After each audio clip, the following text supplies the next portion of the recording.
Steph Curry was holding a yellowed letter, his hands trembling like leaves in the wind. Tears glistened in his eyes as his voice came out choked. I couldn't believe that this little boy already knew. But to understand how we arrived at this moment that would touch millions of hearts, we need to go back 8 hours in time. Del and Sonia Curry's house in Charlotte was unrecognizable.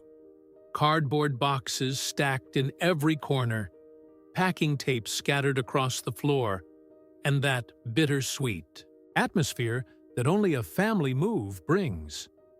After decades living in the same place, the couple had decided to retire in Florida, leaving behind the house where they raised one of basketball's most admired families.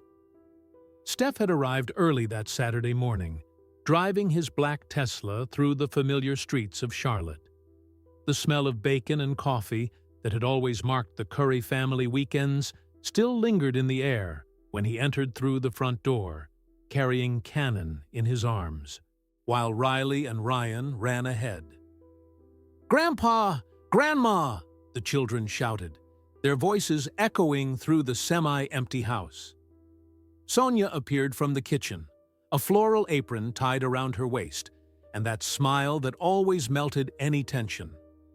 At 70 years old, she maintained her usual energy, but there was something different in her eyes, a mixture of nostalgia and excitement for the new chapter that was beginning. "My baby arrived," she said, hugging Steph tightly. The scent of her perfume, always the same for decades, instantly transported him back to childhood. Del came down the stairs carrying a heavy box, sweat glistening on his forehead. Even retired from the NBA for years, he maintained the athletic bearing and determination that Steph had inherited. "Son, good thing you came early. There's a lot of work ahead," Del said, setting the box on the floor with a sigh. 40 years of life in this house. We accumulate more things than we imagine. Isha entered right behind. Steph, carrying a bag with snacks and drinks. Her presence always brought organization to family chaos, a talent that Steph deeply admired. "Where do we start?" she asked, tying her hair in a ponytail and rolling up her sleeves. The morning transformed into a family production line. Steph and Del carried the heavy furniture, while Sonia and Isha organized smaller objects in labeled boxes. The children, initially excited to help, soon discovered that exploring their grandparents' house was much more interesting. "Daddy, look!" Riley shouted from upstairs, holding a framed photo of Steph as a child. In the image, a skinny boy of maybe 8 years old was holding a basketball almost the size of his torso. "You were so tiny!" Steph went upstairs to see the photo, and for a moment he remained silent. He barely remembered that time, when being small was a reason for mockery, when everyone said he would never play professional basketball, when dreams seemed too big for his frail body. "I really was," he said softly, running his finger over the glass of the frame. "But I had dreams the size of giants." Del appeared at the top of the stairs, watching his son. "You always did, son, even when everyone doubted." The hours passed quickly between memories and physical work. Steph found forgotten trophies, photos from high school games, letters from universities that tried to recruit him. Each object was a window into a past that seemed simultaneously distant and present. But it was. When Del pointed to the attic ladder that everything changed. "Steph, can you take a look up there? There are some boxes that I don't even remember what's inside anymore. 40 years, son. We keep everything." The attic was exactly as Steph remembered. Hot, dusty, full of shadows and forgotten treasures. Rays of sunlight entered through small windows, creating golden beams of light that danced in the thick air. The smell was a mixture of old wood, dust, and memories. He began bringing down boxes identified with his mother's handwriting, winter clothes, Christmas decorations, important documents. But in the farthest corner, almost hidden behind an old trunk, there was a small, yellowed shoebox. Steph pulled it into the light. On the lid, written with clearly childish letters in faded blue marker, was his name, Steph. Below, in smaller, more careful letters, important things. His breathing quickened. He didn't remember that box. He didn't remember writing that. But the U, handwriting was unmistakably his. Even after decades, he recognized the way he made the S in Steph, with a little extra curve at the end. Carefully, as if he were handling something sacred, Steph opened the box. Inside, he found treasures from an almost forgotten childhood. Drawings of basketball players made with crayons, Polaroid photos of him and Seth playing in the backyard, some crumpled collectible basketball cards, and a small tennis ball he used to dribble around the house. But at the bottom of the box, carefully positioned as if it were the most precious item, there was a small white envelope. On the front, written with the same childish handwriting, but with an almost solemn seriousness. For Steph when he's big, from Little Steph, 7 years old. Steph felt a chill run down his spine. How had a 7-year-old child thought to write a letter to the future? And more importantly, what did that boy have to say to the man he had become? He turned the envelope over. On the seal, closed with tape yellowed by time, there was a drawing of a small heart and the words, "Very important. Only open when big." For a moment, Steph was paralyzed in the dusty attic, holding that piece of paper that represented a bridge between past and present. From downstairs, he could hear the family's voices continuing their work, oblivious to the discovery he had just made. His hands trembled slightly as he went down the stairs, holding the envelope as if it were made of crystal. The family was gathered in the kitchen, the heart of the curry house, where thousands of meals had been shared, where important discussions happened, where love was served along with homemade food. "What did you find up there?" Sonia asked, drying her hands on a dish towel. Steph stopped in the middle of the kitchen. All eyes turned to him. Isha was organizing plates in a box. Del was drinking water from a glass. The children were playing on the floor with some old toys that Sonia had kept. "I found a box," Steph said, his voice coming out strange. "And inside it," he raised the envelope, "a letter that I wrote to myself when I was 7 years old." Silence took over the kitchen. Riley stopped playing and looked up. Ryan and Cannon, sensing the change in energy, also became quiet. "A letter?" Isha asked, approaching. "What kind of letter?" "It says here, for Steph when he's big." His voice was failing. "I sealed this when I was 7 years old, and, for some reason, I knew that one day I would need to read it." Sonia approached, her eyes shining with unshed tears. "Steph, my love, you were always special. You always had this connection with the future that we didn't understand." Del placed his hand on his son's shoulder. "Open it, son. That 7-year-old boy has something to tell you." But Steph hesitated. Why would a 7-year-old child seal a letter for the future? What wisdom or innocence was stored in those pages? And more importantly, was he prepared to hear what he had to say to himself? "Open it, Daddy," Riley said, her eyes shining with curiosity. "I want to know what you wrote." Steph looked around the kitchen, the same one where he had grown up, where he had dreamed, where he had become who he was. The family surrounded him with love and expectation. The envelope in his hands seemed to pulse with its own energy. It was time to discover what message the little boy from Charlotte had left for the man who conquered the world. Steph sat at the same kitchen table where he had eaten thousands of meals throughout his life.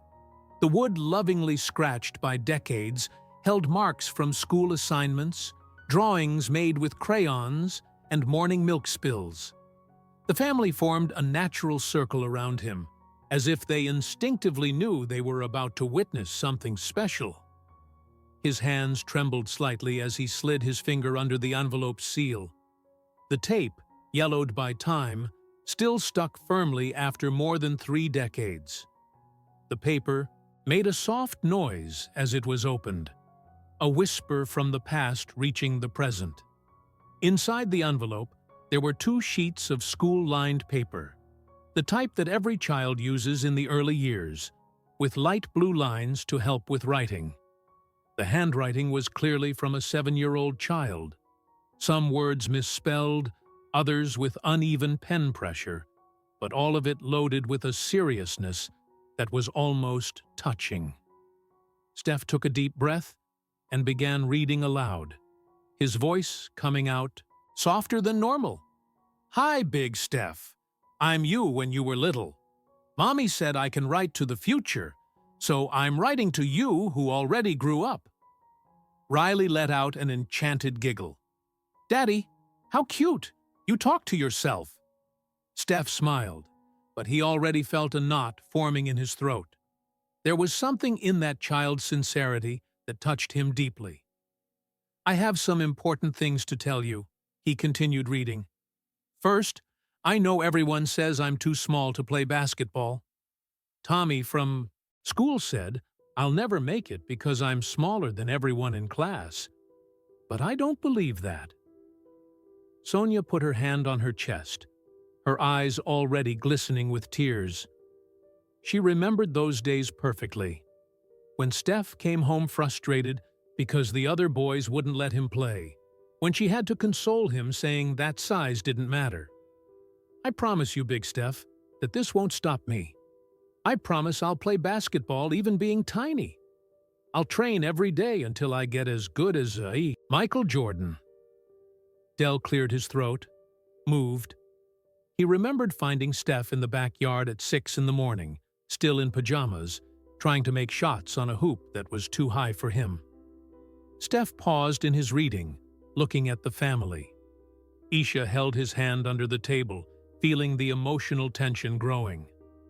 "Second important thing," he continued, "when I'm big like you, I want to have a beautiful family just like ours. I want to have children who love me, just like I love Daddy and Mommy. And I want to teach them to dream big even when everyone laughs at their dreams." Ryan, who was sitting on the floor playing, stopped and looked at his father. Even at 6 years old, he could feel the emotion in Steph's voice. "Daddy," Ryan said softly, "you did it. We love you so much." Steph had to stop reading for a moment, his voice completely choked. Isha squeezed his hand tighter. "Third thing," he continued with difficulty, "if you're reading this, it means you didn't give up. Was afraid you might give up when it got hard.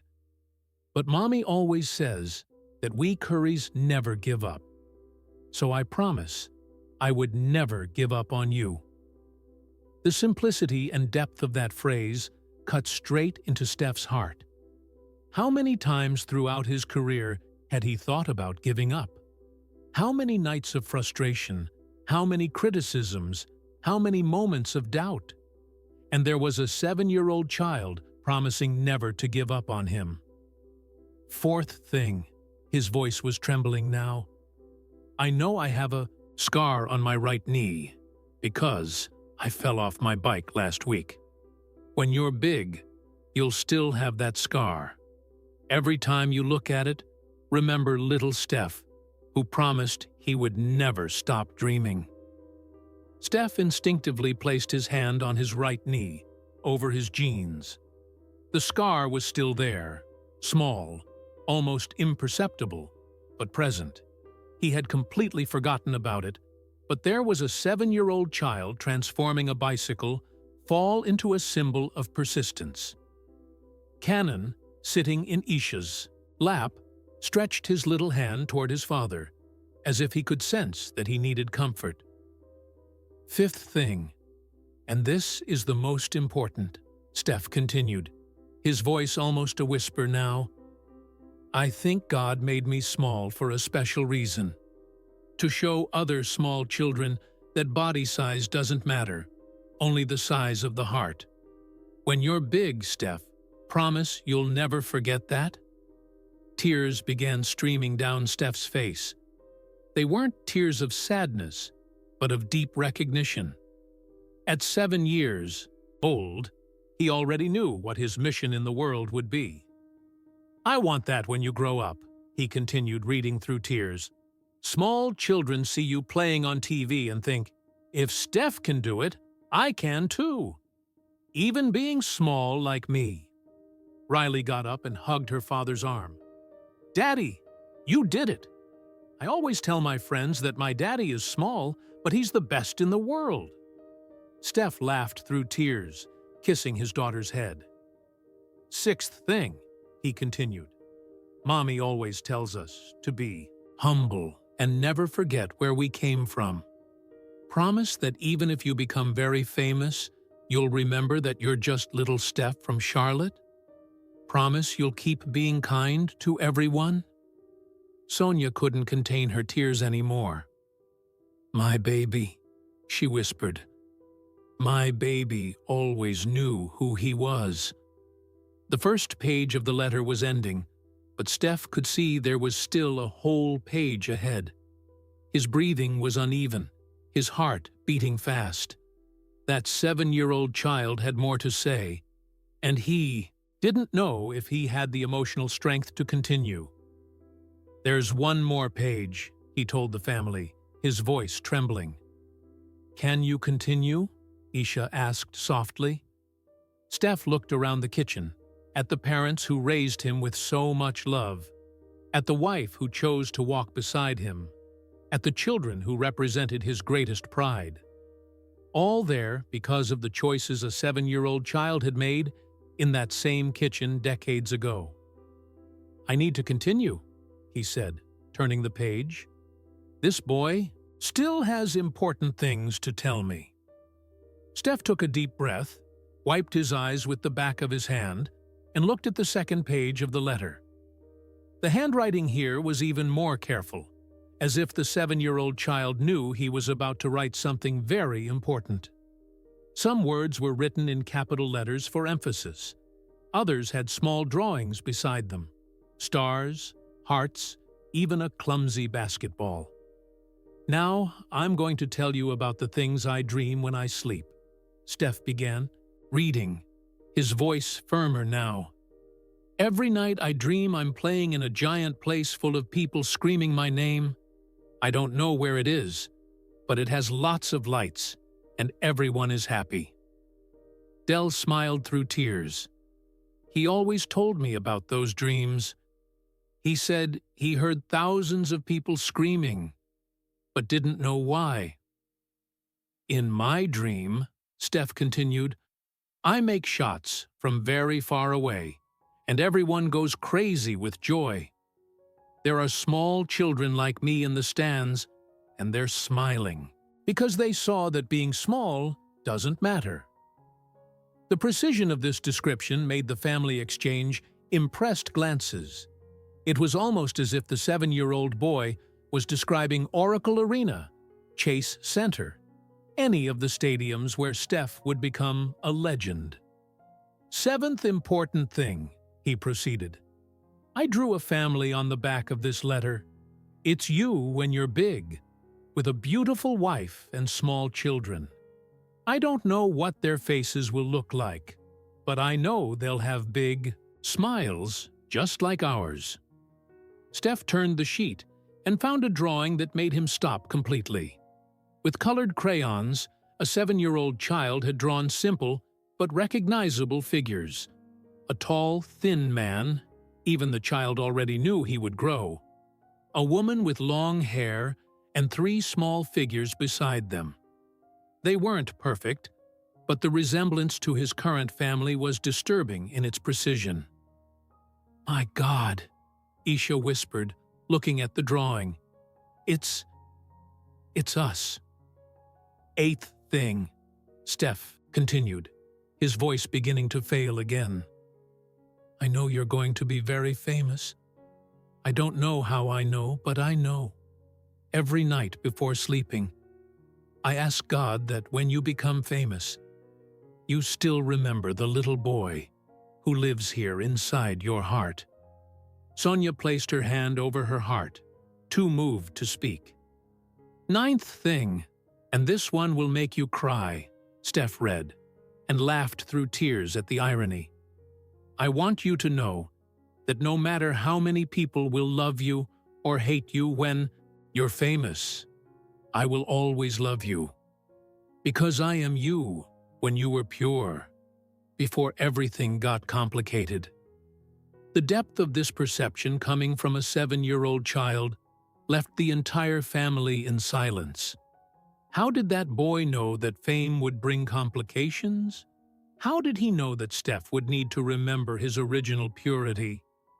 "10th thing," Steph continued, but his voice was completely choked now. "I know that sometimes you'll feel lonely, even when you have lots of people around. When that happens, remember that little Steph is always here."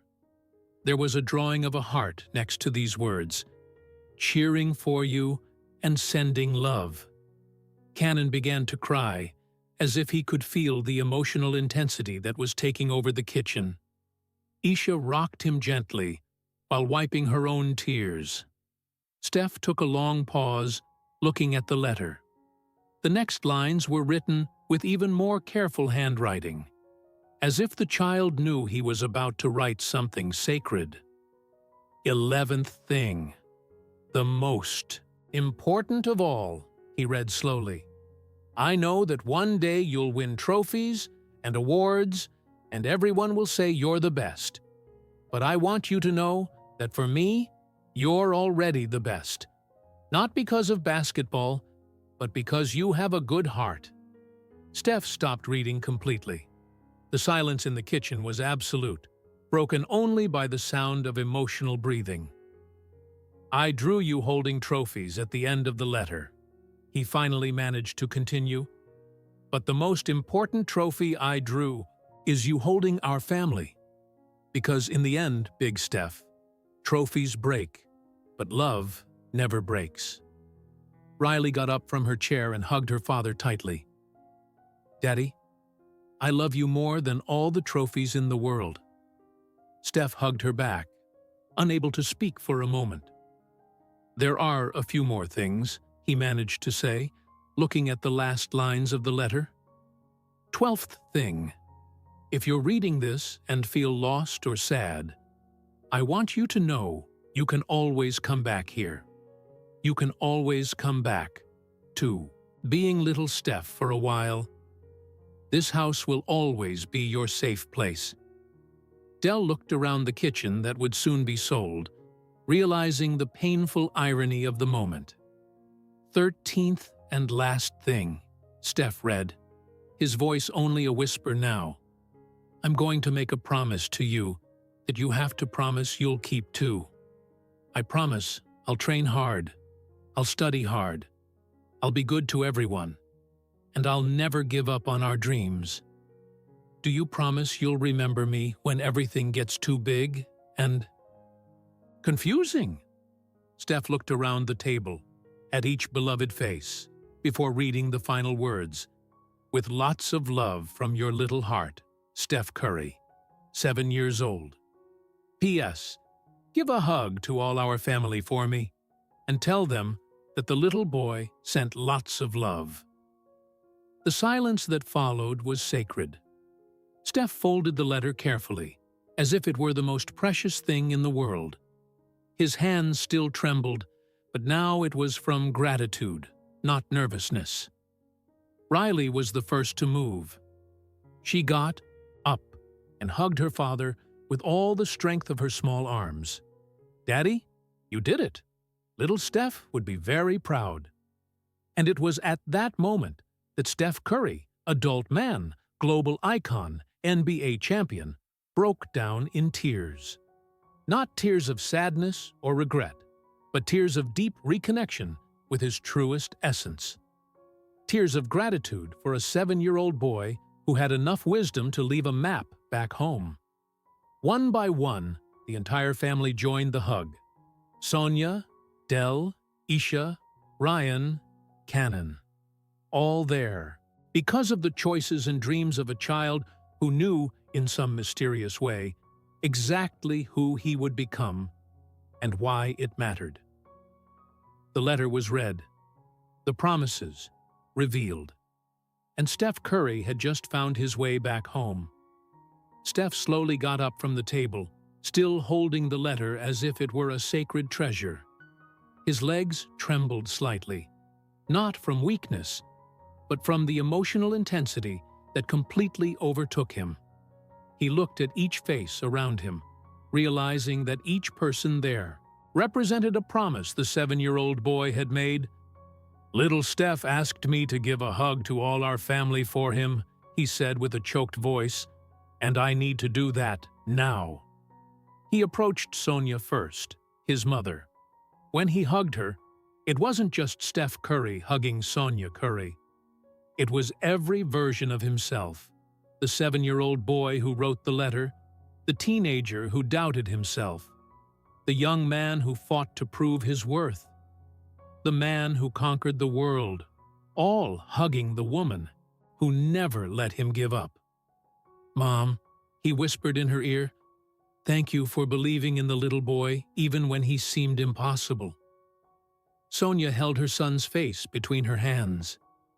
"My baby, you were always a miracle. I always knew you had something special."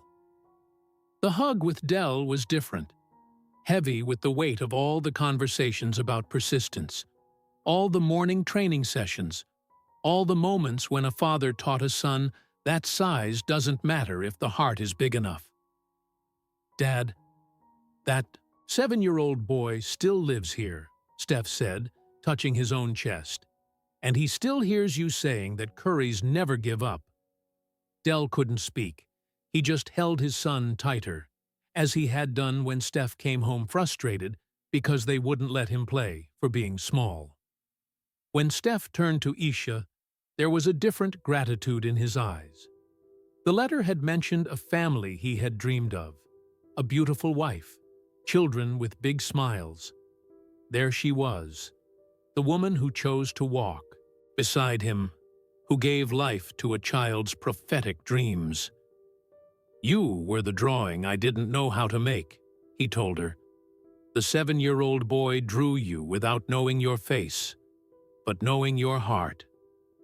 Isha smiled through tears. "And I chose to love all the Stephs you are, the little one, the big one, and all the ones in between." But it was the hugs with the children that completed the circle. When Steph hugged Riley, he could feel the chain closing. He was simultaneously the boy who wrote the letter and the father who was fulfilling it.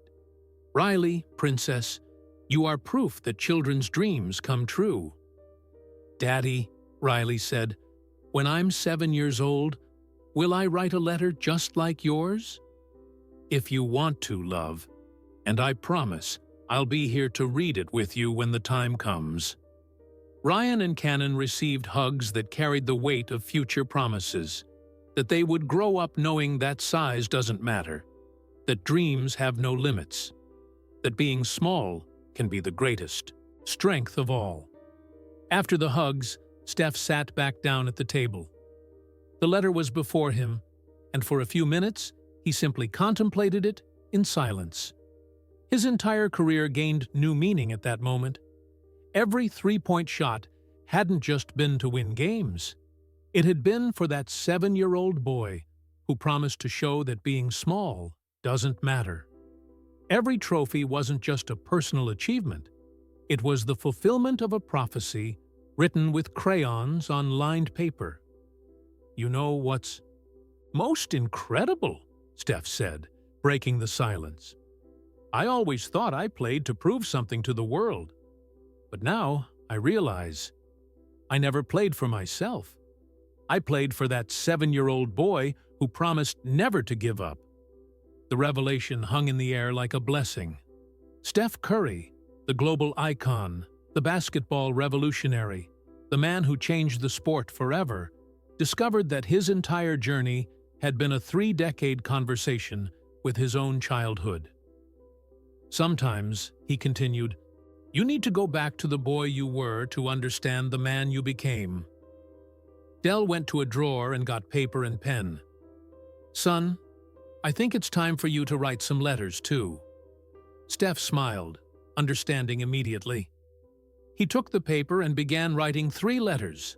One for Riley, one for Ryan, one for Cannon. Not to be opened now, but to be found when they were the right age, when they needed to remember who they were before the world tried to tell them who they should be. For Riley, from when you were little, he wrote on the first one. For Ryan, from the daddy who loves you the size you are. For Cannon, from the man who learned that the biggest trophy is being a father. The letters were sealed and placed in the same box where the original letter had been kept for 3 decades. The cycle continued, generations connected by words written with love and faith in the future. Sonia stored the box with reverence. This will go to the new house too, so you always have a place to come back to. When the afternoon came to an end, the family began preparing to leave the house. The move was almost complete, but something fundamental had also changed in Steph. He had found his emotional compass again. Walking out of the house where it all began, Steph carried Cannon in his arms while Riley held his free hand. Ryan ran ahead, full of the energy that only children possess. "Daddy?" Riley asked. "When you read my letter in the future, will you cry just like today?" Steph smiled, looking one last time at the house that had guarded his most precious dreams. "Princess, I'm going to cry with joy, because I'll know that a little girl had the courage to dream big, exactly like her daddy once did." The sun was setting over Charlotte as the family walked to the car. In the moving box, 3 new letters awaited the future, sealed with the same faith that a 7-year-old child had placed in a yellowed envelope. And somewhere between the boy who wrote those words and the man who read them, Steph Curry found the simplest and most profound truth of all. Some promises take a lifetime to be fulfilled, but when they are made with a child's pure heart, they always become reality. Little Steph was proud, and Big Steph, finally, was at peace.